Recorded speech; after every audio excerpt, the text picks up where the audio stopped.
안녕하세요. 김호준입니다.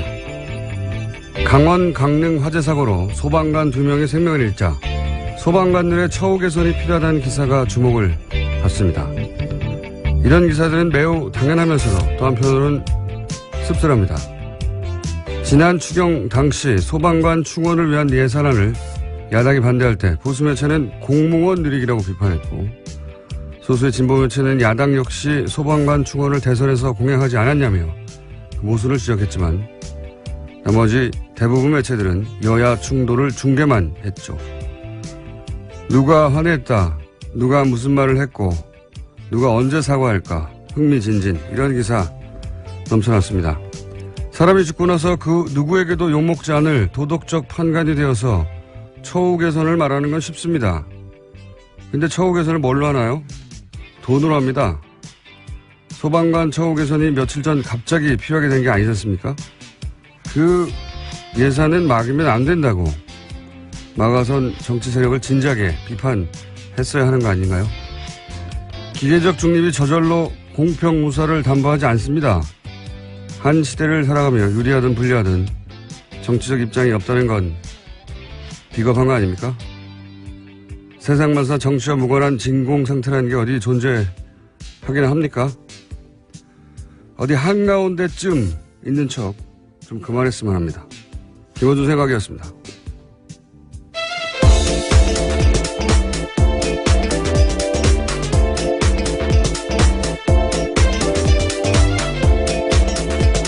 시사인의 김은지입니다. 저는 그래서 이 처우 개선 기사가 기분이 나빠요. 한편으로는. 한편으로는 당연한데. 중요한 문제이긴 합니다. 네. 예. 근데 처우 개선이 필요하다는 건 사실 오래전부터 그렇죠. 예, 갑자기 필요한 게 아니거든요. 그러니까 처우 개선을 막는 쪽에 대한 비판 기사를 이런 기사를 쓸 수 있다면 진작에 했었어야 되는데 그런 기사는 사실은 거의 없었어요. 그때 이쪽 기사하고 저쪽 기사하고 누가 말을 했는데 누가 기분이 나빠서 뭐 이런 중계만 하고 있었지. 저는 굉장히 대단히 비겁한 태도라고 봅니다. 네. 그러다가 갑자기 사람을 죽으니까 처우 개선이 필요하다고. 자, 어제 그런 기사가 많이 났길래 보다가 어떤 생각이었고요. 오늘 첫 번째 뉴스는요? 네, 트럼프 대통령의 참모들이 북한에 대한 군사 옵션을 언급했습니다. 맥메스터 국가안보회의 보좌관이 대북 군사조치 준비를 거론했습니다. 제재나 외교적 수단과 함께 필요하다면 군사적 수단 준비도 정말 긴급하게 취할 수 있어야 합니다라는 이야기인데요. 또 렉스 틸러슨 국무장관도 외교적 노력이 실패하면 남은 건 군사 옵션이 될 거다라고 말했습니다. 미국이 점점 양측에 선행이 되어오고 있는데 북핵 초기에 대통령이 먼저 지르고 그리고 참모들이 수습하고 이런 건 반복됐었죠. 여러 차례. 그러면서 미국 언론도 비판을 굉장히 많이 했어요. 이 사안에 대해서. 합도 안 맞고 왔다 갔다 한다고. 그런 비판 때문에 이제 전략을 바꾼 것 같아요. 참모들이 압박을 하고 트럼프 대통령은 입 다물고 있고 전략으로 바꾼 것 같습니다. 이 목적은 사실은 같죠. 지금 중국을 압박하고 아마 유엔 총회 있기 직전에 그래서 갑자기 튀어나와서 네, 굉장히 강한 메시지를 내고 있습니다. 네. 총회를 앞두고요. 중국을 압박하는 메시지를 내고 있는데 여하간 그 수행 전략이 다소 바뀌었다. 네, 이제는 참모가 이 역할을 하고 대통령은 이걸 당하고 있다. 이건 뭐 다른 미 행정부였다면 당연히 이렇게 했을 것을 이제야 이제 이런 모양을 갖추고 있습니다. 네. 그런 뉴스고요. 자, 다음 뉴스는요. 네, 정의용 청와대 안보실장이 독일 주간지 슈피겔과 인터뷰했습니다. 한미일이 제2의 한국전쟁 발발 가능성에 대해 우려하고 있지만 문재인 정부는 이런 사태에 이르지 않게 할 것이다 라고 밝혔는데요. 또 화해를 목표로 한 문재인 정부의 대북 정책이 실패한 것은 아니다 라고 밝혔습니다. 3박 5일간 미국 순방길에 오른 문재인 대통령을 대신해서 대화를 통한 북핵 해결 가능성을 다시 한번 강조한 겁니다. 미국의 중국 압박용 메시지하고 그에 대해서 또 안보실장은 독일 주간지하고 슈피겔 유명한 직원이죠. 정반대의 목소리를 내고 우리는 그런 일을 하도록 하지 않을 것이다. 그런 일들이 지금 있습니다. 유엔 총회 전후로 하여. 자, 다음 뉴스는요. 네, 청와대가 어제 트럼프 미국 대통령의 트위터 내용을 오역해서 보도한 일부 언론에 대해서 공개적으로 강한 유감을 표시했습니다. 청와대 핵심 관계자는 일부 언론사에서는 정정을 한 것으로 알고 있지만 일부 언론사에서는 그 과정에 대한 설명도 없이 어제 아침까지 보도가 그대로 계속됐다는 것에 대해서 굉장히 유감스럽게 생각한다라고 밝혔습니다. 어제 저희가 방송에서 언급했던 내용인데, 예. 북한에서 지금 물자가 부족해서 주유소 앞에 긴 줄이 만들어졌다. 네. 이게 이제 석유파동 때 나온 표현으로 제가 알고 있어요. 그 이후로 이제 항상 쓰던 관용적인 표현인데 어려운 표현도 아니고 이걸 두고 이제 오역이면 실력이잖아요. 그냥 단순히. 예. 워싱턴 특파원이 이 정도로 오역할 정도는 잘 모르겠는데 하필 이 표현을 몰랐을 수도 있게 하죠. 예. 그래서 의도냐, 아니면 의도치 않은 오역이냐는 제가 잘 모르겠는데 한 가지 비교적 분명하다고 보여지는 것은 뭐냐면 이 기사를 쓴 기자는 적어도 문재인 대통령의 안보관을 의심하는 사람이다 라고 생각이 드는 게 이 문장 하나만 달랑 나왔는데 long line forming in North Korea 하나가 나왔는데 트럼프가 문재인의 러시아 사업잔, 네, 송유한 사업잔을 끌어들여서 트럼프가 못마땅해야 한다는 상상까지 이어진 거잖아요. 예. 그래서 한미공조가 안 되고 있다는 뉘앙스인데 이런 상상력은 그냥 나오는 건 아니거든요. 예. 이런 말을 했어. 그럼 또 틀림없이 뭔가 잘못했을 거야 라고 머릿속에 있었던 거죠. 적어도. 그러니까 요 문장 하나에서부터 시작해서 러시아도 나오고 트럼프의 심기가 불편하다는 얘기도 나오고 쭉쭉 상상력이 나와서 문장 하나로 기사가 나온 거 아닙니까? 전체. 네. 대형 오보를 양산한 거죠. 쓴 기자분은 문재인 대통령의 안보관을 의심하는 혹은 못마땅해 하는 부분이 적절히 있는 것 같다는 추정을 해보고요. 근데 과거에는 이런 거 일부러 그랬어요. 예전에 유명한 사례가 조선일보에 있죠. 인터넷 없던 시절에, 예. 주연 외신 보도를 왜곡해서, 그 문장 한두 개를 가지고, 예. 뒤바꿔서, 김대중 전 대통령 시절에. 그런 거 잘했습니다. 그때 인터넷이 없으니까, 혹은 뭐 인터넷이 아주, 연결이 잘 안 되거나, 또는, 가입을 해야 해당 기사를 읽을 수 있구나. 그럴 경우에, 접근도가 굉장히 낮았을 경우에, 외신을 살짝 뒤틀어서, 보도한 경우 정말 많았어요. 그거 찾아내는 게 제가 전문이었거든요. 자, 다음 뉴스는요. 네, 박근혜 정부에서 45년 된 중고 미군 헬기를 구입하면서 1,500억 원을 썼다라는 JTBC 보도가 나왔습니다. 이 헬기 한 대 가격이 58억 원인데요. 운영 부대까지 합치면 사업비가 총 1,500억 원에 달한다고 합니다. 심지어 지난달 합동참모본부 회의에서 성능 개량을 해도 수명을 담보할 수 없다면서 개량 사업에서 배제하기로 결정됐다고 하는데요. 산지 3년 만에 나온 결정입니다. 심지어 해당 헬기는 GPS가 연동된 항법 장치를 제거한 뒤 판매하면서 악천후 때와 해상 임무에는 투입되지 못하고 있을 정도로 노후한 기기라고 합니다. 이게 45년 된 거면 도입 기준으로 해서 한 70년대 무기거든요. 생각해보면 이거 포니 자동차 돌아다닐 때예요. 이게 그런데 그 포니 자동차가 제네시스 만든 시절에 수입된 겁니다. 이게 말이 안 되지 않습니까? 네. 제네시스를 이미 개발해서 움직일 정도의 시대에 와가지고 포니 타라고 들이댄 거거든요. 안 사야 되는 거군요. 절대. 이거 모르고 샀겠어요? 근데 이제 당시 문서를 뒤져보니까 그 결정 과정의 핵심 라인에 국방장관이 있었다. 네, 그런 보도도 거죠? 있습니다. 네. 당시 국방장관이 김관진 전 국가안보실장입니다. 이분 이름이 요즘 자꾸 나오고 있어요. 네, 여기저기서. 댓글 부대 정식 교육도 시켰다는 데도 등장하지 않았습니까, 이분이? 네, 어제 더불어민주당 이철희 의원이 폭로한 사실인데요. 김광진 당시 국방장관이 2012년 대선 전에는 댓글 부대원들을 정신 교육시키고 댓글 후에는 또 댓글 부대를 격려 방문했다라는 폭로했습니다. 자주 등장하고 있습니다, 이분이. 이분 사드 기습배치와도 밀접한 관련이 있죠. 다른 거 다 떠나서는 이 사드 기습배치의 책임은 방산비리 차원에서 다룰 게 아니라 저는 반역죄로 처벌해야 된다. 왜냐하면은 지금 새 정부가 미국하고 중국 사이에 활용할 카드가 없어요. 예, 사드 만약에 사드가 지금 배치지 않았다면 한미관계 혹은 뭐 한중관계 그리고 북핵 국면에서도 주요한 카드의 하나로 활용할 수 있겠죠. 지금 뭐 이미 배치돼 있으니까 임신이 아니냐 뭐 이런 얘기 그런 카드밖에 없거든요. 이 사드가 근데 로키드 마틴 사고잖아요. 예. 이 사드 기습 배치와 관련한 책임이 드러나는 사람은 저는 반역죄로 처벌해야 된다. 단순히 방산 비리가 아니라. 그리고 로키드 마틴 하면 이 로비로 유명하죠. 세계 1위 회사이기도 하지만 로키드 마틴은 공화당, 민주당 가리지 않고 응원합니다. 네. 그리고 선거가 있으면 미국 본토에 50개 주가 있잖아요. 미국 본토에서 출마하는 모든 후보를 후보네요. 군수업체가 워낙 돈이 많다 보니까. 죽이지 않습니까? 예. 네. 모든 후보를 다 누가 될지 모르니까. 그리고 그 회사를 미국 전역에 뿌려놔요. 47개인가 8개의 주에 회사가 있어요. 그러니까 모든 주의 이해관계를 만드는 겁니다. 죽이지 않습니까? 예.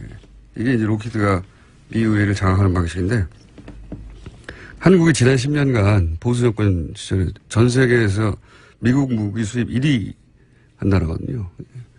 그 무기 구입 의사 결정권자들을 로키드 마틴이 그만뒀을 리가 없다라고 저는 생각이 들고 그 첫 번째 단초가 되는 어떤 뉴스가 아닌가 싶어요, 저는. 예, 뭐 좋은 무기면 살 수도 있을 텐데요. 정말 이렇게 노후화된 무기를 사서 누가 탄다라고 생각했을 경우 굉장히 위험한 거고요. 또 세금 낭비가 이런 세금 낭비도 없습니다. 이 헬기가 심지어 2003년에 단종됐다는 거 아닙니까? 그렇죠. 이게 무슨 일입니까, 이게. 자, 그런 일이 있습니다. 저희가 미니가 또 하나 있기 때문에 블랙리스트 관련해서 또 추가 뉴스 있는 게 있는지 한번 체크하고. 네, 있습니다. 이명박 정부 시기에 국정원이 좌파 연예인 대응 TF를 만들었는데 MBC와 KBS에 관여했다는 바는 이미 말씀드린 바가 있습니다. 그런데 오늘 아침 보도를 보니까요. SBS에도 관여했다라는 건데요. 2010년 3월 국정원 TF에서는 SBS 쪽에다가 배우 김민선 씨의 출연 가능성을 원천 차단해달라고 요청했다고 합니다. 그러한 사실들을 보고해서 수뇌부에도 알렸다고 합니다. 여기서 국정원 TF는 지금 활동하고 있는 국정원 TF가 아니라 이제 연예인들을 퇴출시키는. 예, 블랙리스트를 작동시켰던 TF입니다. TF. 이명박 정부 시기에요. 거기서 이제 김선 씨를 원천 차단해달라고. 출연 가능성을 원천 차단해달라고 요청했고요. 오도 무섭네요. 원천 차단. 그래서 드라마국장과 총괄기획 CP가 캐스팅 배제를 약속했다라는 내용도 보고서에 담겨있다고 합니다. SBS를 그냥 뒀을 리가 없죠. 예. 그러니까 모든 방송국 뭐 케이블 텔레비전도 마찬가지였다고. 네, 엠넷에는 김대동 쇼 방영 연기를 요청했고 결과적으로 김대동 씨가 자진 하차했다고 합니다. 알겠습니다. 이분들이 그래도 소송을 당한 건 아니잖아요. 그 소송 리스트 같은 거, 이분들은 블랙리스트고 데스노트 같은 게 있을 것 같은데요. 왜 안 나오나 모르겠어요. 시간이 거의 다 됐는데 잠깐 언급하고 넘어갈 사건 중에 하나가 남경필 도지사 아들 마약건이 있죠. 네. 네, 어제 계속 실시간 검색 순위를 올라갔습니다. 네. 이 사법적 결과 수사기관과 사법부가 내릴 것이고 제가 뉴스를 보면서 그 정치적 효과 부분만 얘기하자면 최근 바른정당의 자강파들이 연속해서 타격을 입지 않습니까? 정치적 입장 계속 축소되고 있는데 사실 그 흐름은 황영철 의원까지 거슬러 올라가거든요. 그리고 왜냐하면 황영철 의원이 지금 자유한국당 혁신위의 류석춘 위원장 살생부에 올랐던 인물이에요. 네. 그리고 이제 다들 아시다시피 자강파의 대표적인 이훈 대표도 사퇴했고 그리고 유승민 자강파인 유승민 그리고 김무성 전 대표 대립이 있죠. 왜냐하면 유승민 대표가 비대위원장이 될 줄 알았는데 막아섰고 그래서 나오는 아이디어가 뭐냐면 남경필 체제로 가자는 거였거든요. 그런데 이제 그 아이디어가 나온 지 며칠 만에 이제 이렇게 그 아이디어도 물 건너가게 생겼죠. 이게 이제 이런 흐름이 우연인지 아닌지는 제가 증거가 없어서 모르겠으나 적어도 자유한국당으로의 바른정당 흡수통합 혹은 내지는 개별 입당 가능성이 이전보다 상당히 높아졌다. 저는 정치의 효과는 그렇다고 봅니다. 자, 여기까지 하고요. 저희 이제 영장 해설 전담 판사이자 심심하면 등장하시는 분입니다. 지난 시간에 저희가 마무리 제대로 하지 못한 게 있어서 짧게 이정열 전 부산판사님 전화 연결합니다. 안녕하십니까? 네, 안녕하십니까?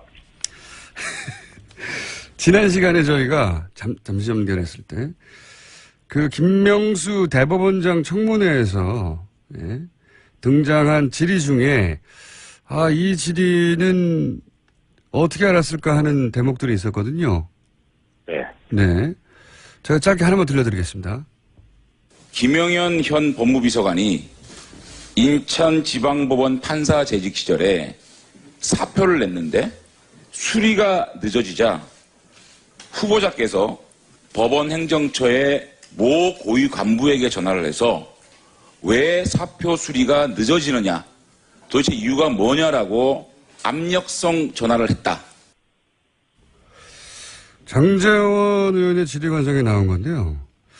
이게 일반 법관 혹은 법관은 모르겠고 더욱더 입법부의 의원이 알 수 있는 내용입니까 이게? 입법부 의원뿐만 아니라 누가 알겠습니까? 어떤 통화를 했고 전화를 했고 그런 사실을 통화 당사자 아니면 알 수 없는 거겠죠, 그거는. 더 나아가서 이제 법원 행정 이게 인사 관련인데요, 그죠? 네. 예, 법무비서관의 사표 수리가 제대로 안 되고 있었다는 사실은 이게 사실인지 아닌지 모르겠지만 그런 일이 있었다 하더라도 그걸 알 수 있는 곳은 법원 행정처밖에 없는 거 아닙니까? 그렇죠. 지금 장제원 의원도 얘기를 했지만 법원 행정처의 고위 간부에게 전화를 해서라고 했지 않습니까? 그러면은 법원 행정처 고위 간부일 거 아닙니까?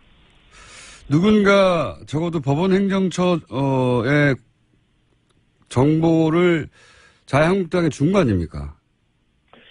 이게 지금 그것뿐만 아니라 상당히 의심이 가는 부분이 상당히 좀 많은데요. 네.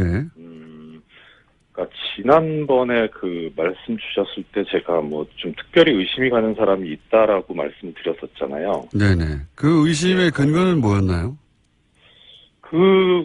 그분이 맡고 있는 법원 행정처 내 업무가 있고, 그다음에 여러 가지 지금 청문회 과정에서 나온 이제 공장장님께서 지적하신 대로 당사자가 아니면 알 수 없거나, 법원 행정처가 아니면 알 수 없거나. 예를 들면 이런 거거든요.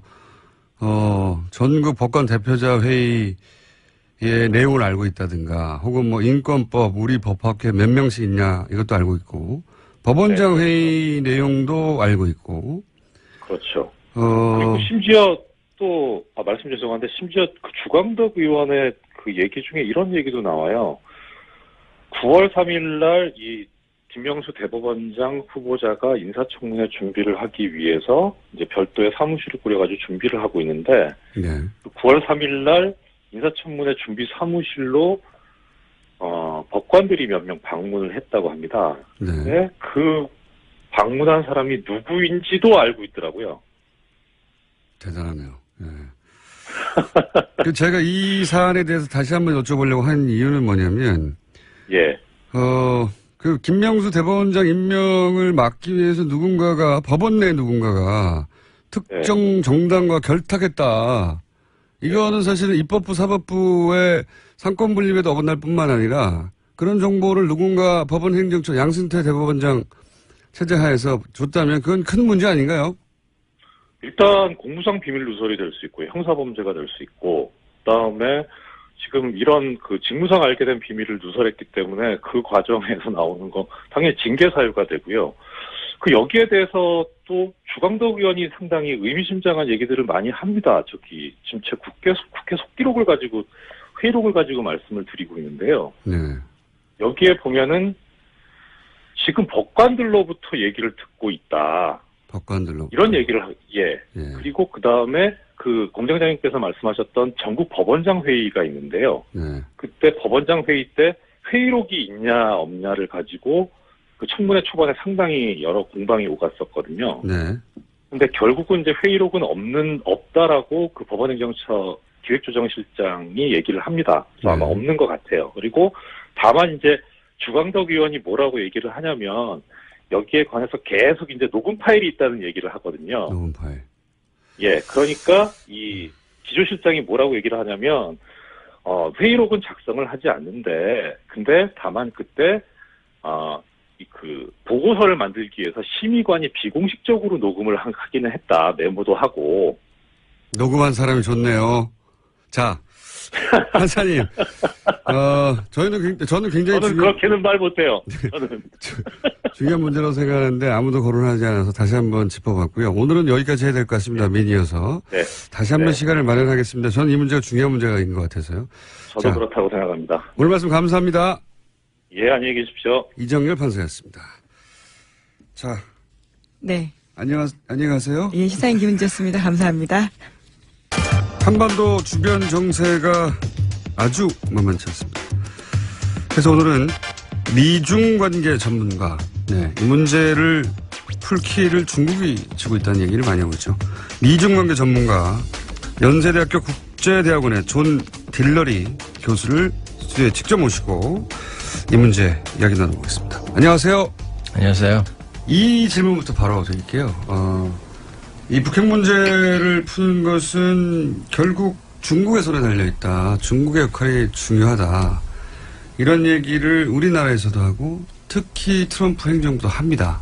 그런데 여기에 대해서 결의를 좀 달리 하시는 것 같은데 이 중국 역할에 대해서 어떻게 생각하시는지. Yeah, well, that's a good place to start. 좋은 아주 시작점인 것 같습니다. 사실 제가 지금 중국, 미국 관계 전문가인데 그런데 제가 중국이 이런 북한 문제 해결의 키가 아니다라고 하는 게 조금 아이러니하게 들릴 수도 있을 텐데요. 이것은 굉장히 널리 퍼진 오해입니다. 이거는 그 트럼프뿐만이 아니라 오바마 때도 역시 마찬가지로 이런 오해가 이제 있어 왔는데요. 굉장히 뿌리 깊은 그런 문제라고 생각을 합니다. 저는 문제 해결을 위해서는 문제의 뿌리가 뭔가, 여기서는 북한입니다. 이거를 먼저 봐야 되고요. 그 다음에 두 번째로는 중국과 그런 북한의 관계가 진짜 어떤 건가를 또 역시 봐야 된다고 생각을 합니다. 북한은 중국 사람들을 신뢰하지 않습니다. 그리고 북한 사람들이 중국 사람들이 북한에 대해서 그런 어떤 통제력을 갖고 있지도 않습니다. So if you look at North 북한 Korea, 같은 경우에 역사적으로 볼 때 중국에 의지하지 않아왔고 또 의지하지 않으려고 굉장히 큰 노력, 많은 노력을 경주해 왔습니다. 저희가 냉전 시대를 갖다가 보면은 김일성이 특히 이제 러시아와 중국 사이를 왔다 갔다 하면서 이렇게 중국에 의지하지 않기 위해서 중국이 북한에 어떤 통제력을 가지지 않게 하기 위해서 굉장히 노력을 해왔고 그리고 이제 냉전이 끝나고 나서는 물론 좀 더 어려워졌지만 그것이 그럼에도 불구하고 계속 이렇게 중국과 거리를 유지하기 위한 노력을 끊임없이 해왔습니다. 김정은 같은 경우도요. 사실은 그 권력을 장악하자마자 아주 처음부터 굉장히 이 부분에 있어서 조심을 해왔습니다. 사실 우리가 지금 이제 시진핑도 그렇고 그 전에 후진타오도 그렇고 김정은이 이런 중국 지도자들과 같이 찍은 사진이 단 한 장도 없습니다. 이것이 지금 전혀 나오고 있지 않은데요. 이것을 봐도 김정은이 중국과의 관계를 어떤 식으로 끌고 가려고 하는지 잘 알 수가 있습니다. why do we think China has this influence? 그럼 왜 사람들이 이제 이런 얘기를 할까요? 왜냐하면 중국이 가지고 있는 어떤 경제적인 영향력 때문입니다. 사람들이 북한의 무역의 90%가 사실은 중국하고 이루어지고 있다. 그렇기 때문에 마음만 먹으면 북한을 갖다가 좌지우지할 수 있고 북한은 중국이 시키는 대로 하게 만들 수 있다. 이렇게 얘기를 합니다. 근데 그것이 왜 작동을 하지 않을까요? 사실은 이런 고통을 견뎌내는 고통을 갖다가 참아낼 수 있다라는 면에 있어서는 세계 어느 나라보다도 북한이 잘 할 겁니다. 최근에 푸틴이 이런 말을 했는데요. 아무리 핵무기를 포기하도록 강요를 받더라도 차라리 풀을 먹지 절대 이 강요에 의한 핵무기 포기는 안 할 것이다. 이렇게 얘기를 했습니다. 한번 90년대를 우리가 기억을 할 필요가 있을 것 같은데요. 그때 당시에 아마 세계 역사상, 그러니까 현대 우리가 겪어본 중에서 가장 최악의 기아를 북한이 겪었는데 그때 정권이 바뀌었습니까? 안 바뀌었죠. 김정일 물러나야 된다 이런 움직임이 있었습니까? 그렇지 않았죠. 정부의 북한 정부의 이데올로기가 바뀌었습니까? 전혀 그런 일이 있지 않았습니다. 만약에 북한이 90년대에 그런 상황을 살아남았다면은요, 지금 중국이 무역을 갖다가 조금씩 줄여가는, 경제적으로 이렇게 쪼여가는 그 정도 갖고는 아마 전혀 어떤 고통을 느끼지 않을 겁니다. 그래서 사람들이 얘기하듯이 이렇게 그 무역이나 경제적인 제재가 작동을 하지 않는 건 북한이 가진 그 독특한, 그 북한이란 나라의 독특한 체계, 즉 이런 북한의 그 독특한 상황을 살펴볼 필요가 있습니다. 그렇다면 이어서 지금 그 트럼프 행정부의 제재 핵심은 경제 제재인데 결국 6차 핵실험 이후에 또 추가적인 경제 제재가 안보리에 결의가 됐는데 이런 대북 경제 제재는 소용이 없을 거라고 보시겠네요? In some ways, I think what's 제가 happening now is 보기에 worse 이런 than 제재가 뭐 소용없는 걸 넘어서서 오히려 역효과를 갖고 오는 지금 지경에 다다른 것 같습니다. 유엔 그 안보리 결의안 2371, 2375 이렇게 최근에 이제 발의가 됐는데요. 이것이 이제 이미 제재를 넘어서 그 무역 금지까지 지금 가고 있는데 지금 이번에 그 포함된 그런 그 경제 제재에 포함된 품목이 해산물하고 섬유입니다. 근데 지금 아마도 모든 사람들이 지금 북한에서 그 합법적으로 지금 정상적으로 그 일반 북한 주민들이 참가하고 있는 경제 활동이 이게 아마 중심일 거다. 해산물이랑 섬유 이런 거에 대해서는 아마 다 동의를 하실 겁니다. 물론 여기서 어느 정도 이제 군사적인 데로 돈이 들어가는 것도 있겠지만 섬유 공장에서 이렇게 일반 북한 주민들이 한 경제 활동들이 이것이 핵실험으로 돈이 간다? 별로 그럴 것 같지는 않습니다. 지금은 이미 제재를 넘어서서 북한 경제를 부분별로 완전히 지금 파괴하는 그런 데까지 지금 가고 있는데요. 절대 핵무기를 포기하지 않을 겁니다. 오히려 핵무기를 더 붙잡도록 그렇게 만들 뿐만이 아니라요. 더 큰 문제는 북한에 있는 그런 그 민간인들, 아무 죄 없는 민간인들의 고통이 굉장히 커질 수밖에 없다라는 겁니다. 지금 노동신문이 이미 매일매일 이런 경제제재에 대해서 얘기를 하고 있습니다. 그러면서 이것 때문에 우리가 얼마나 지금 고통받고 있고 그리고 이러한 그 북한에 가난한 인민들이 이런 그 어민들 또 섬유공장에서 일하는 사람들이 고통받고 있느냐 이런 얘기를 계속하고 있기 때문에 그리고 이것이 미국의 이런 적대적인 이제 제재 때문이다 이렇게 얘기를 하고 있죠. 그렇기 때문에 그리고 또 이것이 이런 그 고통이 어떤 면에서는 지금 미국의 정책 때문이라는 것도 또 일견 맞는 얘기이기도 합니다. 그러니까 이제 서구 자본주의적 논리와 사고방식으로 북한을 굴복시킬 수 있다고 생각하는 데서 오는 오해인 것 같아요. 이렇게 자기들의 경제활동을 어렵게 만들고 돈도 안 돌고 하면 손을 들 것이다. 이런 생각에서 이런 정책을 들고 나온 것 같은데 이제 그런 정책은 통할 리가 없다고 말씀하신 거고 한 가지를 더 여쭤보자면 그러면 전술핵 같은 지금은 이제 경제적 관점에서의 압박이고 그렇다면 전술핵 같은 군사적 측면에서의 압박, 전술핵 재배치 같은 이런 건 통할 거라고 보시는지. bringing nuclear weapons, U.S. nuclear 전 weapons 굉장히 back. 어리석은 결정이라고 생각을 합니다. 어리석을 뿐만 아니라 위험합니다. 그러니까 사실은 지금 굉장히 이렇게 열이 받은 상태에서 뭔가 좀 확 굉장히 이제 급박하게 돌아가는 상태에서 사람들이 이제 나쁜 결정을 할 수가 있는데 그런 경우가 아닌가 생각합니다. 지금 이렇게 엄청난 파괴력을 가진 무기를 서로한테 이렇게 가지고 대치를 하게 되면 어쩌면은 서해안에서 저희가 봤었던 서해에서 있었던 그런 사태 그러다 보니까 그것이 결국은 정말 전투까지 가게 되는 그런 사태가 일어날 수가 있습니다. 중요한 거는 실제로 우리가 얻을 게 아무것도 없다는 겁니다. 북한이 만약에 핵무기를 진짜로 쓰고 그리고 어떤 전쟁 도발 행위를 할 경우 실제 그 순간 북한에 미국의 핵무기가 비오듯이 쏟아지게 될 거다라는 것을 북한이 이미 잘 알고 있습니다. 근데 그런 상황에서 과연 이것이 우리가 생각하는 것처럼 이런 핵무기가 역할을 할까요? 지금 한국에서 논의되고 있는 얘기는 그냥 완전히 심리적인 것뿐입니다. 그래서 이런 얘기를 자꾸 하는 사람들은요. 이런 그 공포를 자극해서 좀 더 합리적인 결정을 못하게 막고 있을 뿐입니다. 그렇기 때문에 우린 생각에 우리가 이런 핵무기를 갖고 있으면 북한도 우리한테 더 이렇게 대들지 않겠지? 그렇게 우리가 믿을 수는 있겠지만 북한이 지금 우리가 자기네가 핵무기를 썼을 때 어떤 결과가 날 건지를 잘 알고 있는 상황에서는 절대 일이 이렇게 돌아가지가 않습니다.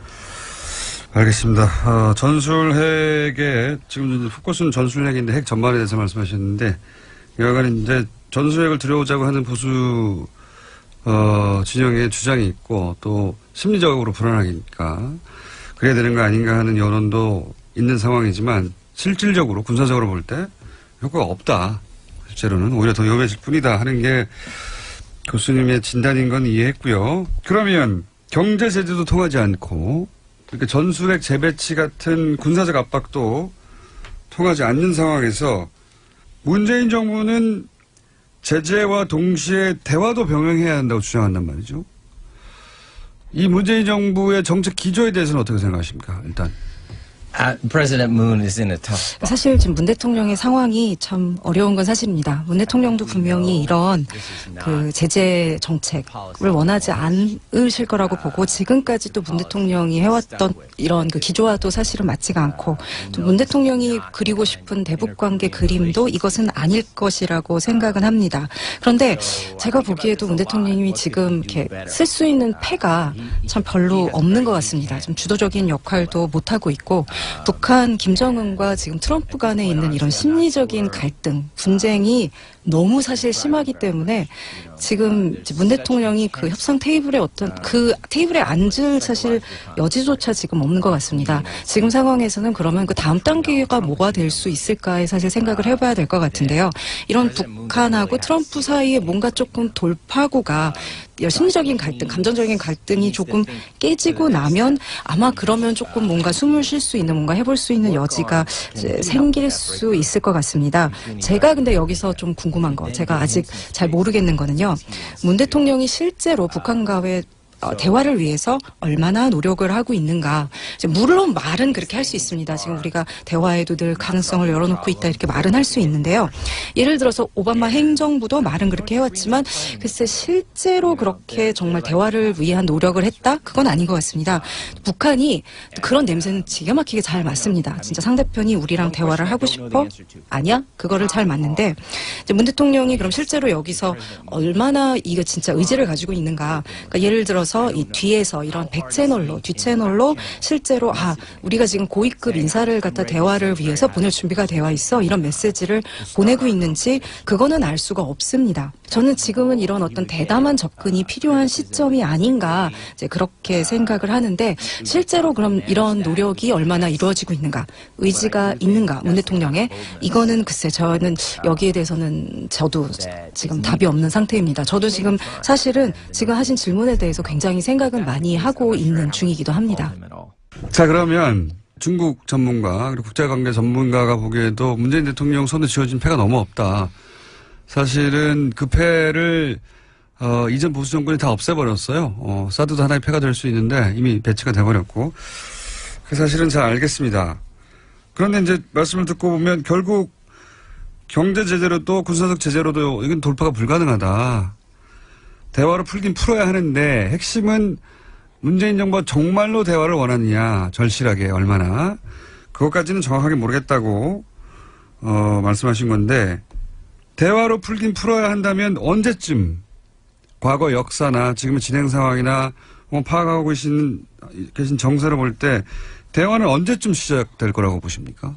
It's important because until 사실 이 you're in 대화라는 dialogue, 게 이미 옛날에 시작을 했었어야 했습니다. 이미 늦었다고 할 수 있는데요. 그렇다면 우리가 근데 대화라고 말은 참 쉽게 하는데 일단 그럼 대화가 정말 뭔지 그리고 이게 왜 중요한지 우리가 왜 해야 하는지 그걸 먼저 살펴봐야 할 거라고 생각합니다. 그런데 대화라는 거는 결국은 실질적인 관계를 맺기 위해서 하는 거지 물론 관계를 맺기 위해서는 근본적으로 본질적으로 물론 대화가 있어야 합니다. 이런 대화 없이 관계를 맺는 것은 불가능하죠. 그렇죠. 우리가 실제로 해야 되는 거는 이런 말을 하는 것이 아니라 중요한 거는 관계를 맺기 위해서라는 거. 그것을 갖다가 우리가 많이 잊고 있는 것 같습니다. 이 국면을 풀 수 있는 본질을 말씀하신 건데 결국은 관계가 없다 지금은.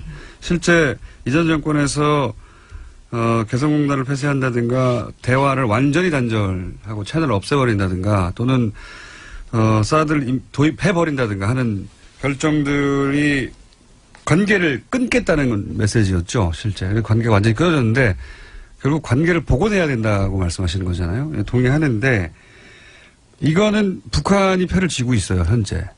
북한이 언제 나설 것 같으냐, 손을 맞잡을 것 같으냐 하는 전망에 대한 질문입니다. I think if you track what they're saying, 사실 좀 북한이 얘기하고 있는 거를 들어보면은요, 이미 사실을 표면에 많이 노골적으로 얘기하고 있는 게 있습니다. 지금 트럼프한테 보내는 메시지가 전략적인 균형이 바뀌었다. 우리가 없었던 거 지금 이제 우리 있거든. 핵이라는 게 있기 때문에 이제 전략적 균형을 바뀌었다는, 미국에서는 이것을 이제 게임이 완전히 바뀌었다 이렇게 표현을 많이 하는데요. 우리 옛날에 없던 거 이제 있는 이 현실을 받아들이고 우리하고 관계를 이러한 새로운 현실에 기반을 두고 시작을 하자, 이 얘기를 하는 겁니다. 물론 미국 입장에서는 어머 너네 핵무기 있니? 그래 참 잘 됐구나 기쁘다 이렇게 받아들일 수는 없겠죠. 맞습니다. 그러니까 이런 지금 모든 이런 템포 박자를 북한이 사실은 컨트롤하고 있고, 거기에 대해서 서울도 그렇고 중국도 그렇고 미국도 그렇고 거기에 좀 끌려다니고 있는, 사실은 그냥 반사적으로 대응만 하고 있는 그런 상황이기는 합니다. 그래서 지금 미국에서 많이 쓰는 표현 중에요. 공이 이제 내 쪽으로 왔다 이런 표현이 있습니다. 테니스에서 이제 나오는 말인데요. 저는 이것보다는 이런 테니스의 비유보다는 이걸 현재 상황을 축구에 비유를 하고 싶습니다. 축구에서 이제 공이 상대편이 갖고 있는데 우리가 그것을 뺏어와야 합니다.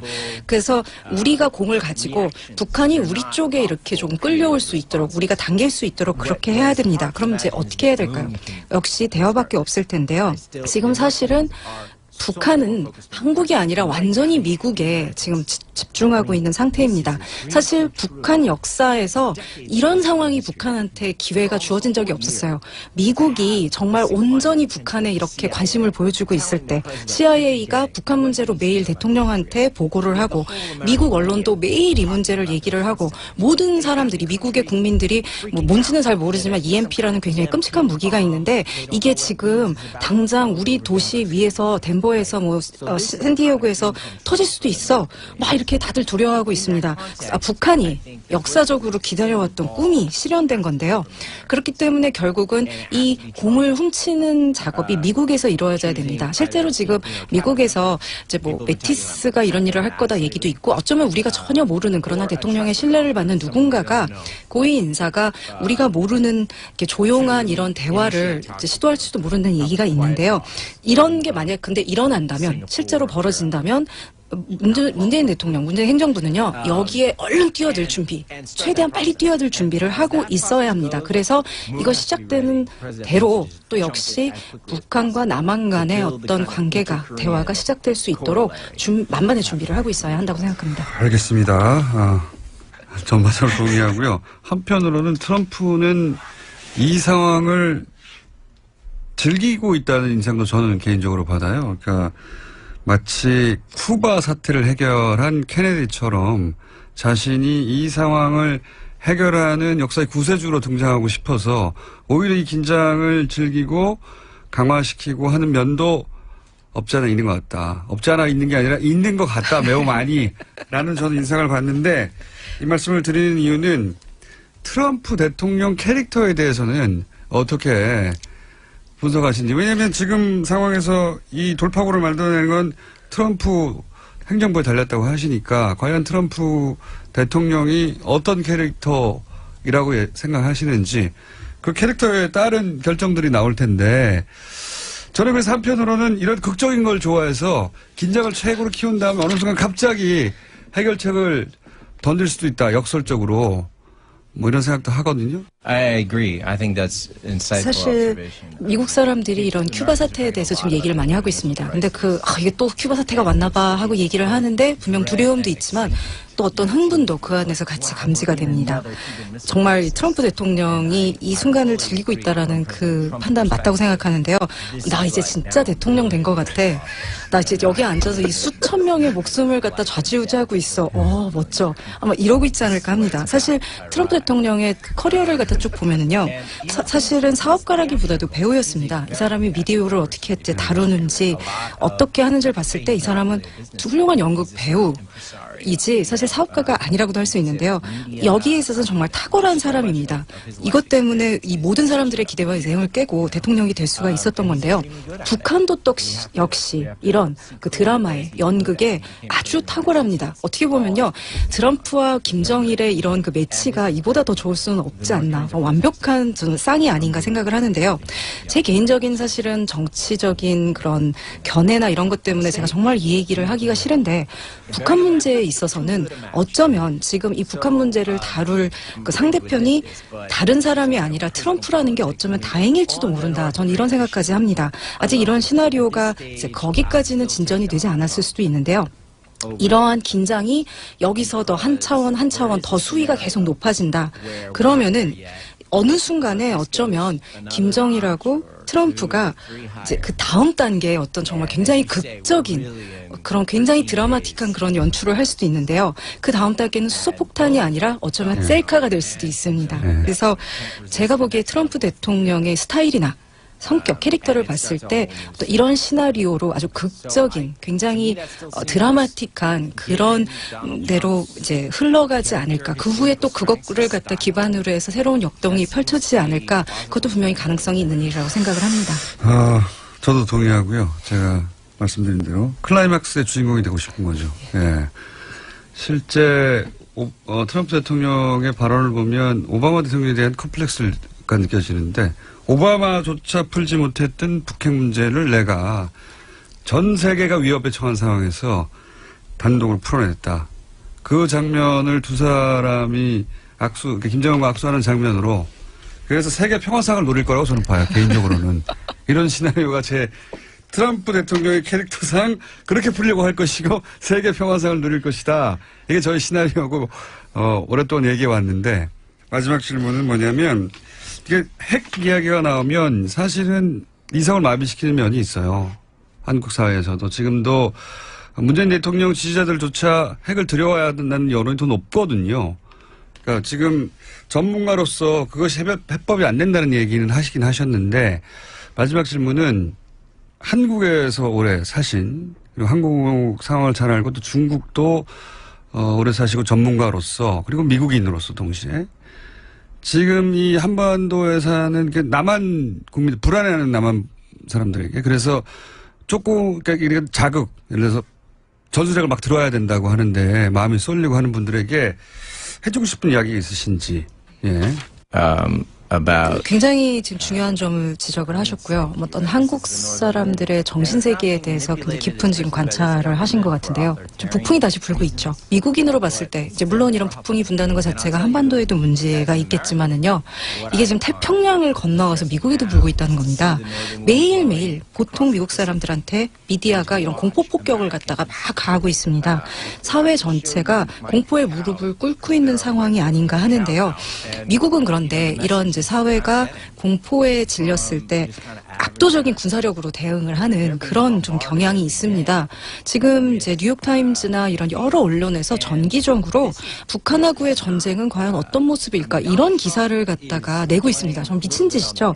근데 미국인들은 이거를 읽고 진짜 전쟁이 있을 건가 봐 이런 생각을 하게 됩니다. 모든 사람이 다 동의하는 게 있습니다. 뭐냐면 우리가 알고 있는 어떤 시나리오에도 북한이 우리를 갖다가 지금 갑자기 핵으로 우리가 다 두려워하는 그거지 않습니까? 핵으로 우리를 갑자기 언젠가 공격을 할 거다. 그런데 어떤 그런 전문가들의 시나리오에서도 선제 공격의 위협성이 높다고 판단하지 않는 한 북한은 절대 우리를 먼저 공격하지 않습니다. 그런 시나리오는 어떤 전문가의 시나리오도 없다. 어떤 전문가의 시나리오도 없습니다.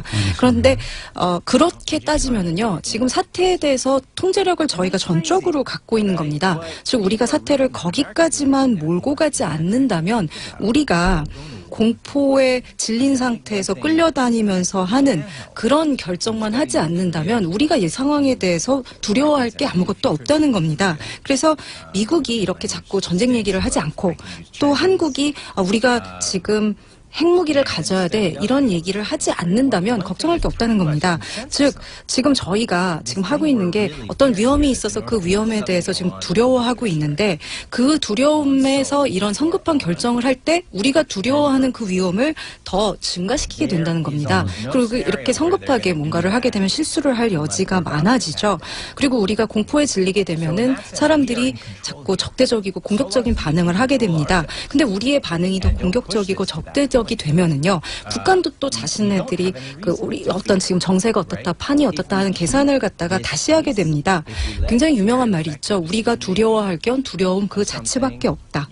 저는 이 말이 지금 이 상황에서 굉장히 중요한 진실을 가지고 있다고 봅니다. 그래서 우리가 좀 이성을 가지고 냉철하게 조금 한번 속도를 좀 줄이고 뭔가를 이렇게 좀 차분하게 이렇게 보면 지금 우리가 두려워할 게 사실은 아무것도 없다라는 거. 그리고 우리가 지금 그쪽에서는 우리가 두려워하길 원하고 있거든요. 그래서 우리가 거기에 넘어가서 원하는 대로 그렇게 두려움에 빠지는 대신에 우리의 어떤 자연스러운 감정 상태로 다시 돌아오는 것, 그것이 가장 중요하지 않냐 이렇게 생각을 합니다. 그러니까 뭐 선제 공격을 하겠다는 협박이 실제로는 북한을 굴복시키는 게 아니라 아무도 원하지 않는 전쟁 가능성을 높일 뿐이다. 그런 얘기를 요약할 수 있을 것 같아요. 자, 오늘 여기까지 하겠습니다. 네, 지금까지 존 딜러리 연세대 교수님이었고 통역에는 수천 대 1의 경쟁을 뚫고 뉴스공장의 전속 통역사가 된 대한민국 최고의 통역사 홍희연 통역사, 이분 섭외를 원하시면 뉴스공장으로 연락을 하셔야 됩니다. 여기까지 하겠습니다. 감사합니다. 감사합니다. 전술 핵 재배치를 당론으로 정하기도 했죠. 자유한국당에서는. 생각해보면 좀 기이한 겁니다. 우리 물건이 아니잖아요. 남의 물건을 내가 배치하겠다고 선언하는 거, 이게 기이하지 않습니까? 네. 북핵 문제에 관해서 미국의 중계가 아니라 해외 전문가들의 직접 분석 앞으로도 계속 들어보겠습니다. 3부에서 뵙겠습니다. 요즘 언론에 많이 등장하십니다. 네. 댓글은 안 좋아요, 그래도. 뉴스공장 외에도 여기저기 많이 등장하시고 여기저기 많은 어록을 남기고 계신 하태경 최고위원 바른정당에 나오셨습니다. 안녕하십니까. 예, 안녕하세요. 하태경입니다. 자, 바른정당 요새 난리예요. 연속으로. 줄초상. 마음이 심란합니다. 사실은 거슬러 올라보면 그때는 뭐 그런 낌새가 있었던 건 아닌데 황영철 의원도 사실은 통합에 지금 통합할 때가 아니다라고 말할 뿐이죠. 예. 그리고 뭐 이혜원 의원은 대표적인. 예, 그렇죠. 예. 예. 그런데 이혜원 이제 다시 짚어볼까요? 이혜원 의원 대표가 사퇴를 할 수밖에 없는 상황에 되고 나서 세간에서는 유승민 비대위 체제로 가는구나. 다들 그렇게 생각하고 언론도 보도했고 본인도 생각이 있다. 그렇지 않습니까? 예. 근데 갑자기 김무성 전 대표가 막아섰죠. 예. 예, 강경하게 막아섰죠. 아주 강경하게. 아주 강경하게. 좀 이상할 정도로 강경하게. 그러면서 유승민 사당이라고 하는 제가 보기에는 납득할 수 없는 이유로 명분을 내세워서 막아섰어요. 그래서 통합파하고 이 자강파가 대립구도를 형성하고 뭐 이런 얘기 쭉 나오다가 중간에 툭 나온 얘기가 뭐냐면 이렇게 양축이 부딪혀서 크게 파열음이 나면 안 되니까 남경필 도지사 같은 좀 유화적이고 근데 그분도 자강파잖아요. 그렇죠. 우리 당을 지켜주는 분이죠. 예. 가장 먼저 탈당했었고 가장 대표적인 초기의 자강파인 분인데 그럼 이제 남경필 도지사로 그런 체제로 가려나 하는 전망이 하루 이틀 있자마자 남경필 도지사의 아들 마약 문제가 팡 터졌죠. 이게 다 우연일 수 있습니다. 우연일 수 있습니다. 근데 뭐 필연 우연을 떠나서 지금 뭐 우리 당 심각한 위기고 소위 자강파. 신보수파. 자강파 중에 이제 어디 이제 그 이름 걸고 발언하면 언론이 받아주는 자강파는 최고위원 하태경 한 사람 남은 거 아닙니까 지금? 그래서 다음 하태경이냐 지금? 그렇죠? 네, 사실상 그렇지 않습니까? 뭐 다음은 하태경 유승민이다 뭐 이런 댓글들이 사실 많더라고요. 네. 근데 아무튼 지금 여기서 실토하시죠 뭐. 실망시켜드리지 않겠습니다. 네. 딱히 하자가 없으신가요? 실망시켜드리지 않겠습니다. 아무튼 저는 남지사도 다시 좀 이 상황을 이겨낼 수 있도록 최대한 좀 힘을 좀 보태드려야 된다고 생각을 하고 뭐 이혜원 대표도 빨리 수렁해서 좀 빠져나올 수 있도록. 근데 이게 이 우연이 하필이면 이 자강파의 대표적인 인사들한테만 연속으로 벌어지는 것에 대해서 당 내부적으로는 한두 번도 아니고 이거 찜찜하다 이상하다 이런 분위기는 없어요? 이혜원 대표 때 조금 있었죠. 이혜원 대표 때 그 옥시라는 분이 예. 그 이제 박근혜 대통령하고 같이 자리를 한 적이 있다. 이런 증언도 있었고. 그래서 근데 아직까지도 최순실이 배후에 있을 수 있나? 최순실이 아니어도 사실 자유한국당의 입장에서는 이 사태가 얼마나 즐겁겠습니까? 간다 이러면서. 근데 이제 한 가지 뭐 의심해 볼 수 있는 것은 그 이제 음모 정치하는 분들 친박 내에 있기 때문에 그런 거를 봐 오셨지 않습니까? 예, 그렇죠. 쭉 있었죠. 선수들이 좀 있지 않습니까? 그거 가지고 협박해서 여태까지 정치생명 요원분들이 있기 때문에 뭐 그건 의심은 해볼 수 있겠지만 아무튼 뭐 증거가 나오면 증거 나오긴 어렵겠죠. 더 거슬러 올라가 보면 바른정당이 이제 탄핵에 찬성하는 파가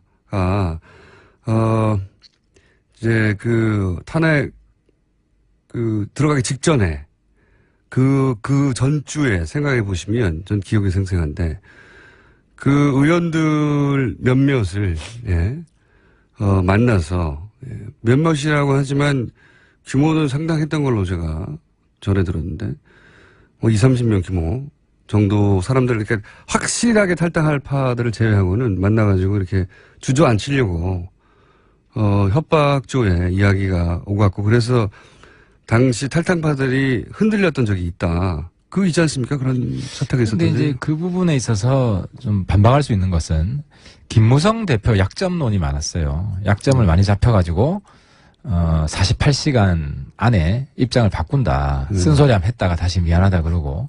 근데 어쨌든 김무성 대표가 당시에는 탈당을 주도했습니다. 유승민 대표는 후발주자였고. 그렇죠.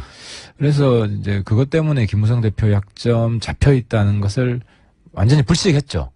본인이 주도했기 때문에. 약점이 있다 하더라도 지금 잡혀 있으면 자신은 정치적으로 이렇게 더 많다고 생각해서 던졌을 수도 있는데 제가 이제 말씀드린 요지는 뭐냐면 김무성 대표뿐만 아니라 다른 의원들도 그렇게 제가 한 두세 분한테 제보를 직접 받은 적이 있는데 그때 이렇게 압박한다고 불러가지고 따로 당신이 이렇게 이런 하자들 본인만 알고 있었던 본인만의 어떤 뭐 가족사가 됐든 뭐가 됐건 그런 문제 거론하면서 이제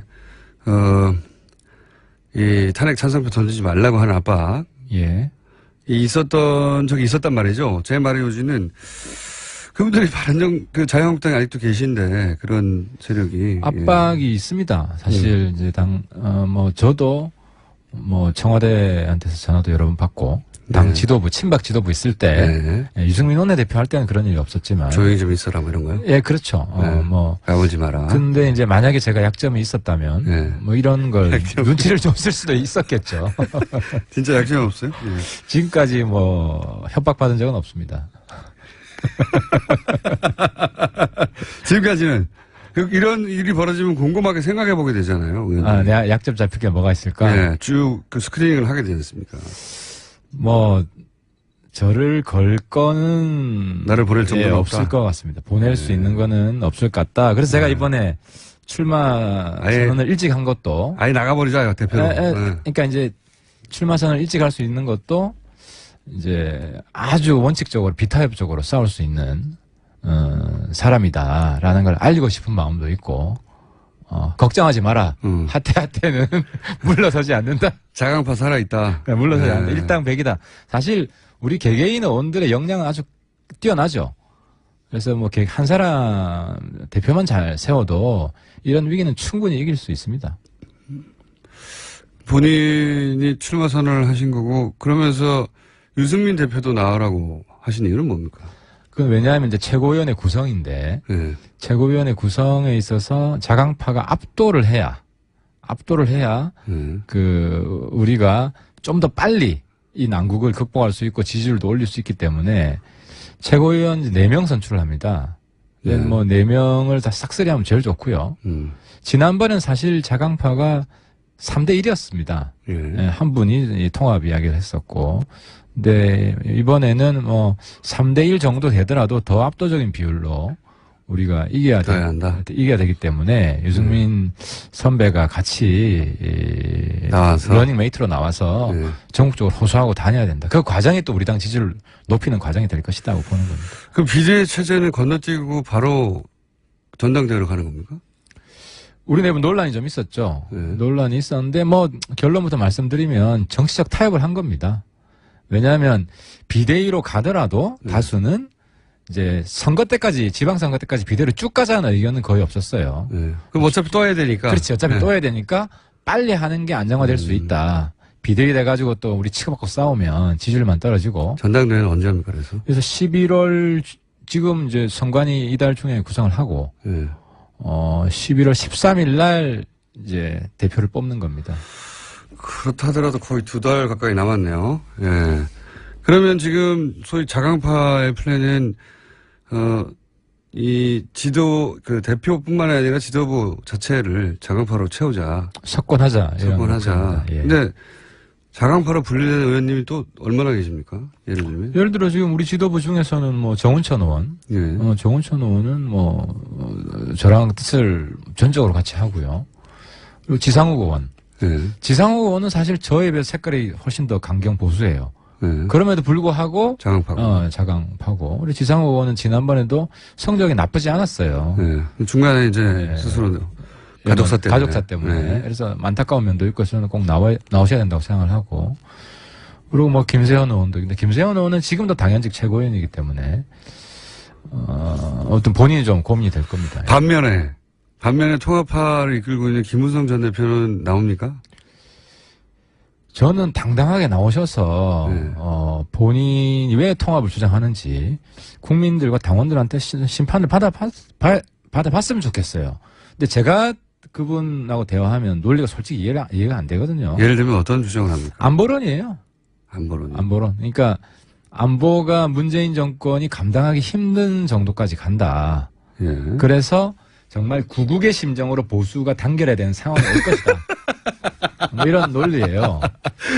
본인은 뭐 그걸 확신을 해요. 확신을 하는데 저는 물론 그런 상황이 오면 그럴 수도 있겠지만. 그러니까 안보가 너무 위태롭기 때문에 자유한국당과 합쳐야 된다는 거잖아요. 한마디로. 그렇죠. 친박이 문재인 정권이 친박보다 더 무능하게 국민들이 판단하는 시점이 온다고 이런 판단하고 계시더라고요. 그런데 김무성 전 대표가 탈당할 때 새누리당 지금의 자유한국당에 대해서 얼마나 비난을 했습니까, 공개적으로. 그 재산 관련해가지고도 당의 재산이 다 이거 군사정권 시절에 물려받은 거라부터 시작해서 무수한 비난을 쏟아부었잖아요. 하나도 안 변했는데 다시 돌아간다는 게 재밌습니다, 저는 정치인들이. 재밌죠. 그런데 이제 김무성 대표는 근데 이제 정치적으로 자꾸 계속 살아남아 있는 이유가 뒷담화를 안 깝니다. 그러니까 본인의 생각을 솔직하게 다 이야기를 해요. 그러니까 저는 참 이해가 안 되는데 제 기준으로는 그게 제가 보기에는 그분 앞에서 내가 솔직하게 얘기한다고 하는 연기력이 출중하신 거 아니에요? 근데 이제 이런 이야기를 하시는 거예요. 우리가 이제 탈당해서 나온 거는 본인이 탈당해서 나온 거는 반기문 꽃가마 태우려고 한 거예요. 꽃가마 태우려고 한 건데 그건 이제 뭐 지나갔으니까 그리고 기본적인 그 보수 이념은 다르지 않다. 친박이 있는 거 빼고는. 그러니까 이제 이런 논리를 주장하시는 거는 솔직한 거죠. 솔직한 거고. 솔직한 거로 보여지는 그 뒤에 말 못할 사정이 있는 거 아닙니까? 그렇더라도 포장하는 능력은 정치적 능력이죠. 그래서 뭐 우리 당이 깨질 수가 있다는 이야기를 본인 입으로 해요. 하기 때문에. 깨겠다는 얘기인 것 같은데요. 그거보다는 본인 입장에서는 전체를 이끌고 가야죠. 그 정도 무게 정치인이면. 근데 제가 이제 김무성 대표한테 요구하는 거는 본인이 전체를 이끌고 갈 정도의 그 능력이 안 된다면 그냥 우리한테 따라와라. 본인도 그런 생각해요. 정치 미련이 없다고. 미련이 없는데 맨날 통합하자고 합니까? 그러니까 주도할 능력이 안 되면 그냥 따라오라는 거죠. 둘 중에 양자 태결을 하고 중간에 교란하지 않았으면 좋겠다. 이상합니다, 저는. 매우 이상하고, 납득이 잘 안 가는 이유고, 그래서, 저는 이제 이 남경필 도지사의, 아들 마약 사건을 보면서 바로 떠오르는 게, 요 사건은 김무성 전 대표의 사위 마약 사건을 김무성 대표에게 떠올리게 하겠구나. 아무래도 연상작용이 있겠죠. 그런 예. 댓글들이 많더라고요. 그러면서 나도 몸조심해야지 하는 생각을 하게 만들지 않을까. 김무성 대표가 오버하는지 제가 잘 감시하겠습니다.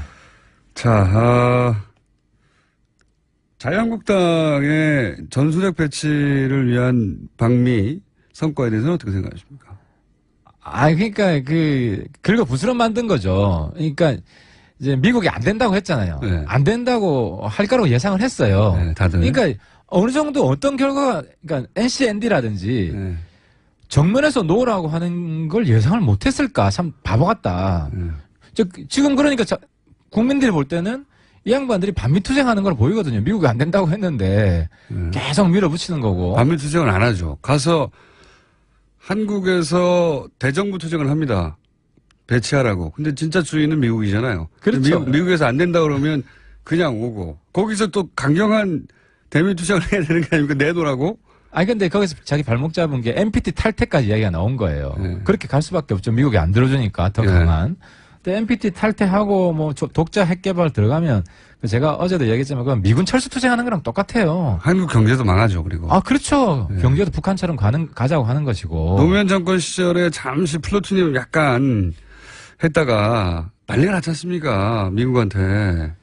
그렇죠. NTP 이미 박정희 때도 그때 한번 경험이 있고 하기 때문에. NPT를 진짜로 탈퇴하면 북한과 유사한 경제 제재를 당하면서 한국 경제는 망하겠죠. 그러니까 극우가 얼마나 위험한지 극우 인정한 거예요, 이번에 홍준표 대표가. 제가 홍준표 대표 계속 극우라고 비난하고 있는데 스스로 자꾸 인정을 해주니까 감사할 따름입니다. 바른정당도 근데 전술핵 재배치 하자고 하지 않습니까? 일부가 있죠. 우리 이제 내부에는 파가 나눠져 있는데 그냥 NCND로 하자. 찬반 입장을 밝히지 말자. 그리고 저처럼 잠수함에서 30분이면 핵 쏘는데 그러니까요. 굳이 우리 땅에 핵을 갖다 놓냐. 동해에서 쏘나 그렇죠. 강릉에서 쏘나 그게 무슨 차이가 있습니까? 그리고 공중 투하탄밖에 없어요, 지금 전술핵 무기가. 맞습니다. 미사일 탑재 탄도 없고 단중거리 핵 다 없앴거든요. 다 없어요. 맞아요. 그래서 잠수함에서 바로 쏠 수 있고 감에서 바로 날아가는데 그게 더 빨라요, 게다가. 맞습니다. 훨씬 빠릅니다.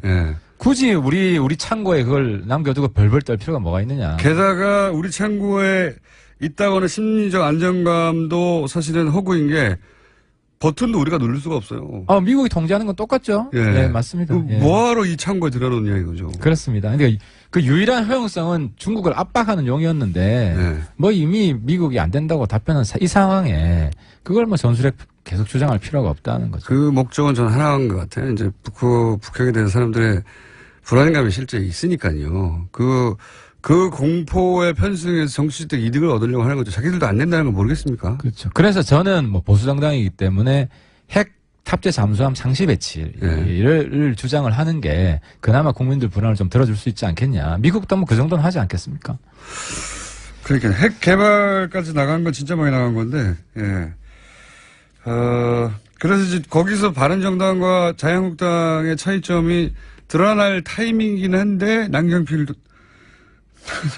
이혜원 대표 이어서 남경필 도지사 빵 터져서, 남경필 도지사의 이 건이 바른정당에 미칠 영향은 어떤 게 있을까요?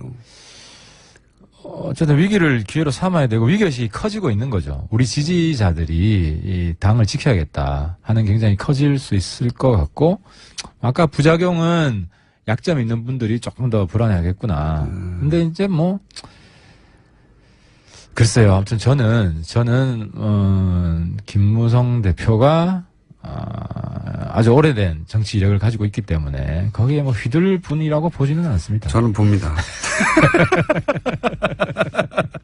다들 가장 중요한 건 자기가 살아남는 거기 때문에 본인이 살아남을 길이 무엇인가, 좌표를 만들어 놓고 그 좌표까지 가는 데 있어서 모든 의원이 각자의 기법이 있는데 김무성 의원은 솔직한 것처럼 허심탄회하게 얘기하는 것처럼 하고 진짜 속내를 감춰놓는 경우가 그 정도로 노예하고 사실 정치를 오래 하신 분이니까 그런 정도는 할 수 있는 분이 아닌가. 물론 정치력이죠, 그것도. 그래서 지난번 시간에 일주일 전에 잠깐 얘기하다 말았지만 12명만 탈당해서 가거나 12명만 자유한국당의 그 투표하고 일치되게 투표하거나 예. 하면 국회 선진화법에 의해서 12척만 필요하거든요, 지금. 그렇죠. 그래서 제가 지난번에 말씀드렸지만 한국당 통합? 국회 보이콧할 때 예. 같은 목소리를 낸 분이 한 4-5분 있었어요. 그분이 점점 그렇죠. 늘어날 거예요, 앞으로. 주목해 보십시오. 알겠습니다. 그 주제를 가지고. 그러니까 저는 둘 다 가능성, 그러니까 둘 다 추진하는 투트랙을 추진하지 않을까. 자, 홍준표 대표는 꼭 당내당으로 통합 이런 얘기 절대 안 합니다. 아, 이미 흡수하겠다. 흡수라고 표현하지. 예, 그렇죠. 큰 예. 집이라고 표현하고 흡수라는 얘기는 통째 당이 다 가면 당대당인 것이고 흡수라는 건 그중에 이렇게 쭉 빨아들여서 몇 명. 그렇죠. 몇 명만 데리고 가겠다. 한 명이라도 데리고 가면 사실 성공이죠. 예. 근데 이제 지금 우리 도섭체가 안 되니까. 예, 의원님들 중에 명분 없이 복당하실 분이 있겠느냐. 하지만 그게 한 10명 정도 되면 달라지죠, 이야기가. 10명이 때로, 지난번 네. 13명이. 예. 그럼 10명이 때로 하면 그중 한두 분이 제2의 김, 제2의 장 되겠죠. 근데, 그래도 한 명분이 필요합니다. 10명이 같이 움직이려면. 그러면 북핵 위기를 내세우지 않을까요? 그게 이제 김무성 대표 논리인데, 예. 지금까지는 친박 8적 플러스 알파를 주장을 했었어요.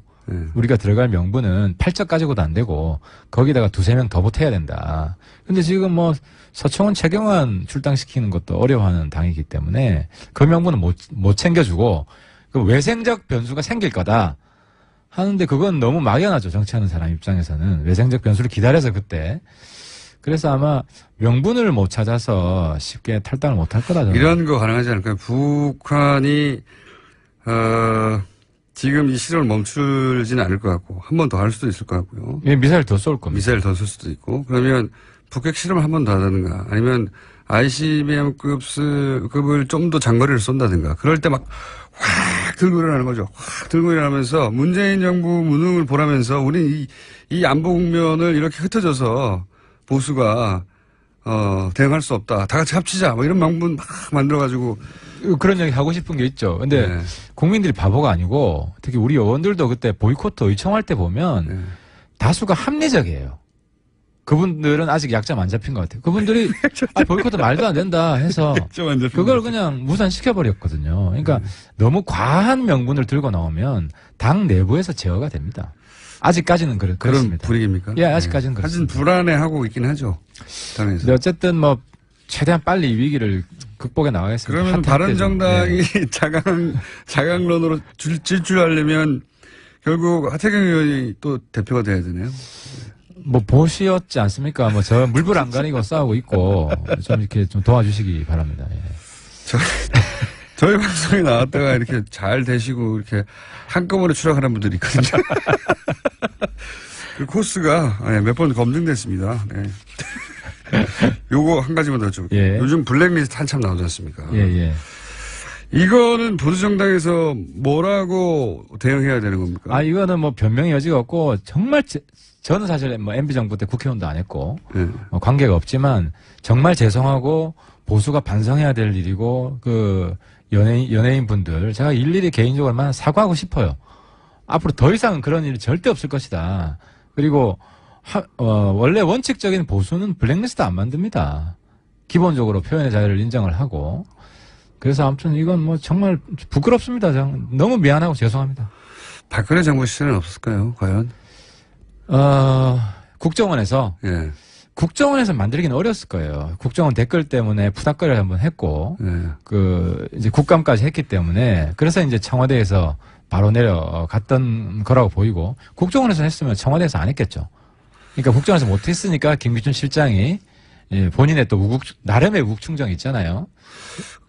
그래서 김기춘 전 비서실장이 청와대를 장악해서 청와대에서 블랙리스트를 만들었는데 그걸 국정원한테 실행을 시키지 않았을까요? 당연히?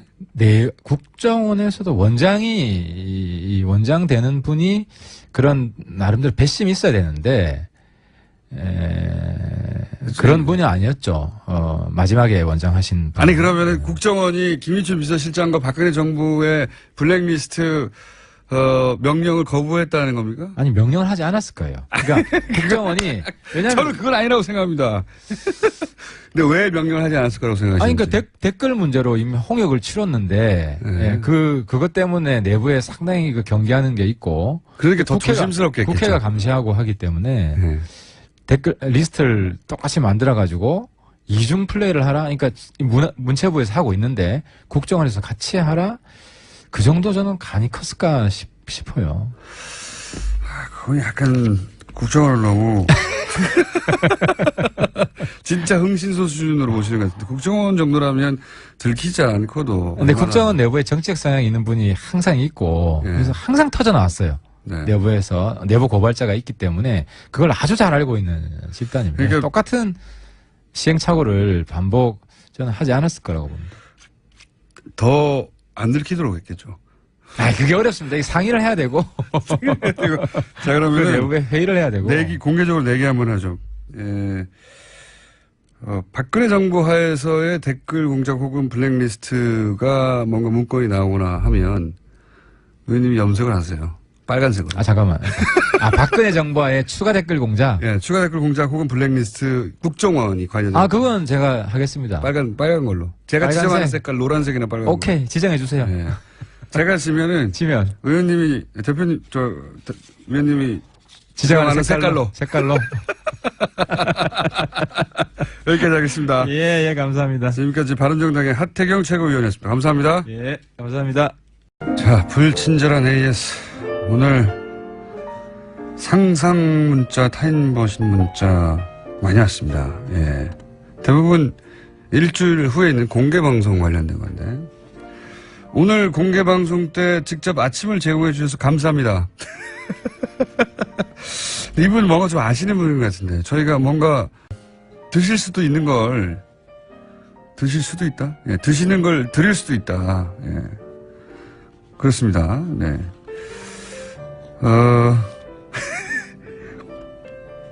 세종문화회관 대강당에서 뉴스공장 20주년 기념 생방송에 다녀왔어요.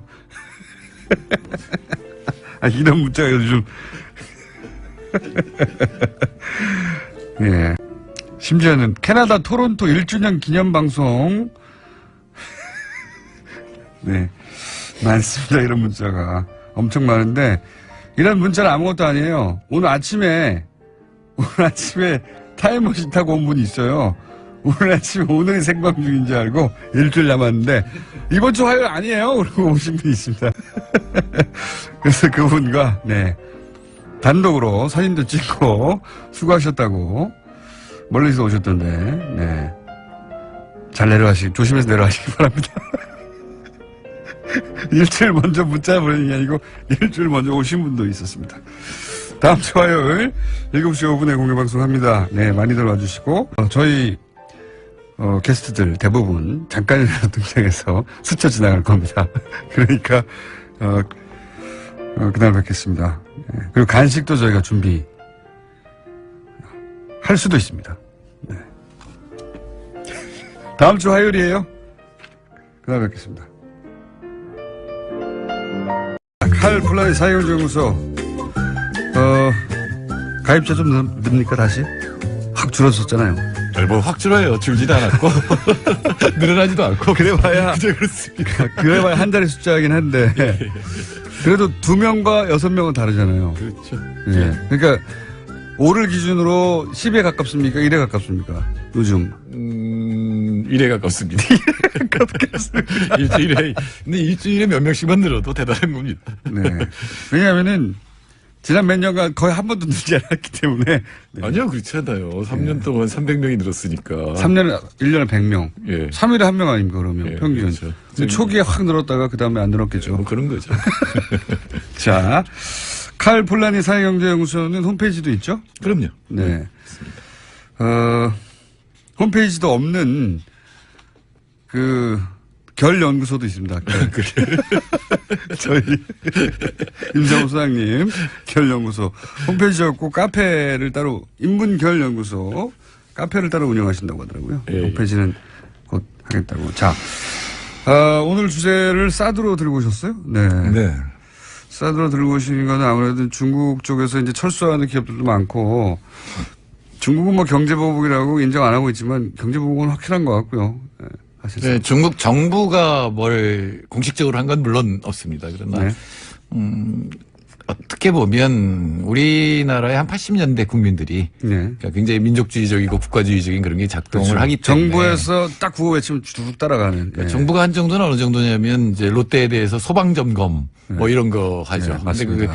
근데 또 이제 통관할 때 정말로 원래 규정대로 하면 안 걸릴 게 별로 없거든요. 그러니까 그런 것들 때문에 이제 수방 규정 같은 것도 우리나라도 그렇지만 어떤 규정을 소위 고지고대로 텍스트대로 적용하면 이거 3cm 더 나왔는데 뭐 이런 거 많잖아요. 그런 식으로 해서 롯데가 점포가 99개인가 있었는데 그중에 87개가 지금 영업을 못하는 정도니까 사실상 뭐 망했다고 봐야 되는 거죠. 이게 이제 손님만 안 가는 게 아니라 점포에는 여러 가지 물건이 들어가잖아요. 그렇죠. 근데 이 공급하는 쪽에서도 이제 물건을 못 댄다 그러니까 이제 운영을 할 수가 없게 되는 물건 진을 때가 비는 거니까요. 그러니까 지금은 소비재 영향이 있어요. 지금 중국 때문에 가장 이제 이익을 본 게 화장품.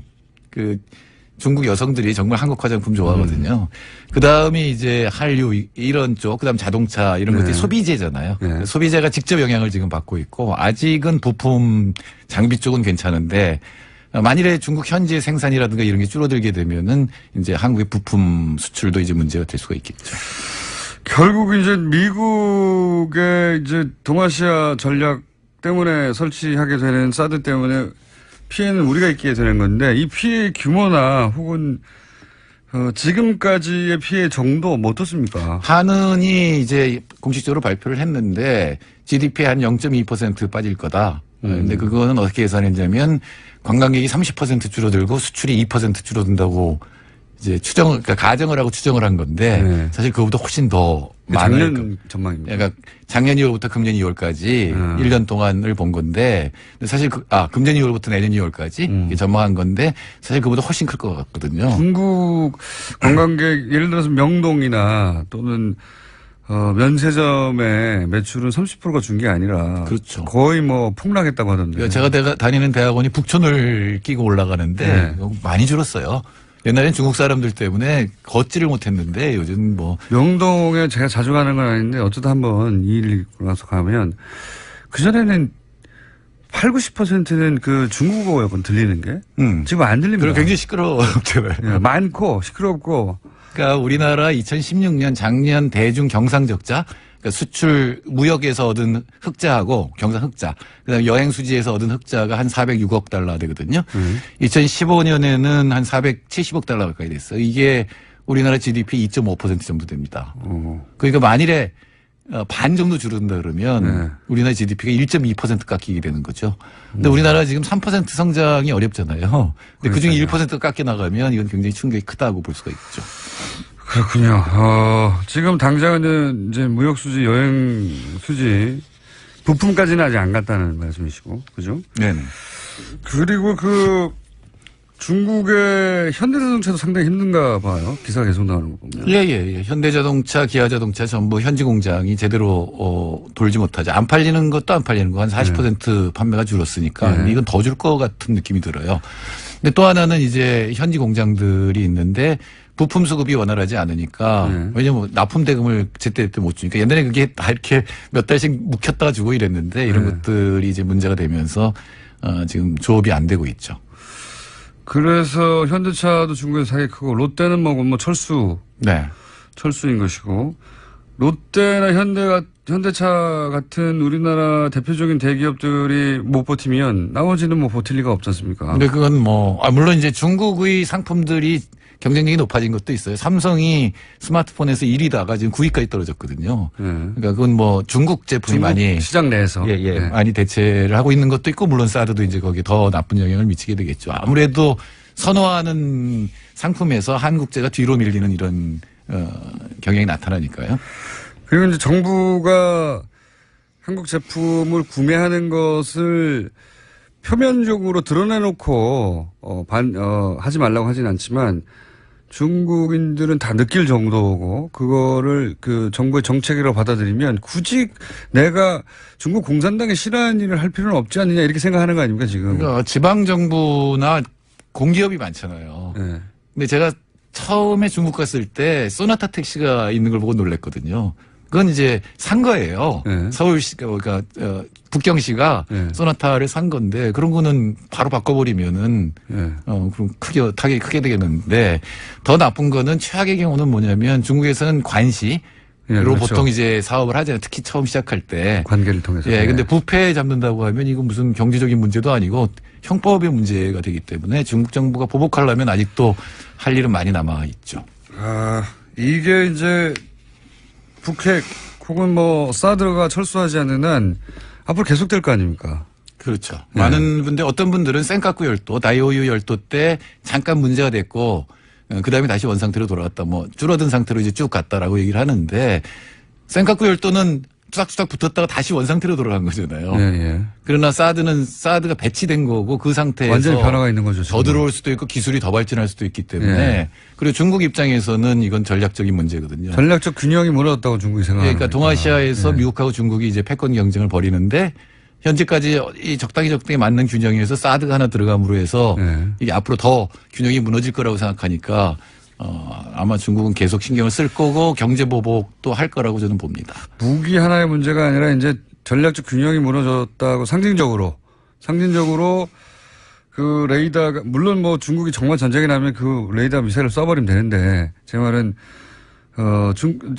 미국이 중국하고 균형을 맞추는 걸 깨고 더 들어오고 있는데 거기에 사드가 상징적으로 그 역할을 하고 있는데 거기에 대한 보복으로 한국 경제에 타격을 주면 한국이 사드를 배치하지 않고 밀어내면서 균형을 다시 맞추게 하려는 뭐 이런 외교적인 압박이잖아요. 그렇죠. 그러니까 예. 중국한테 제일 지금 문제가 되는 건 군사적으로는 ICBMD거든요. 그러니까 미사일 방어망. 예. 근데 한국이 지금 가장 놓기 어려울 거라고 생각하는 한국이 들어가면 다른 나라들도 들어가면 촘촘해지잖아요. 예. 근데 기술은 발전할 거고 이렇게 되면 중국 입장에서는 이제 안보 딜레마라는 걸 맞게 되죠. 과거에 러시아가 그 미국의 그 유럽 기지들에 대해서 보였던 신경질적인 반응이 있거든요. 예. 예.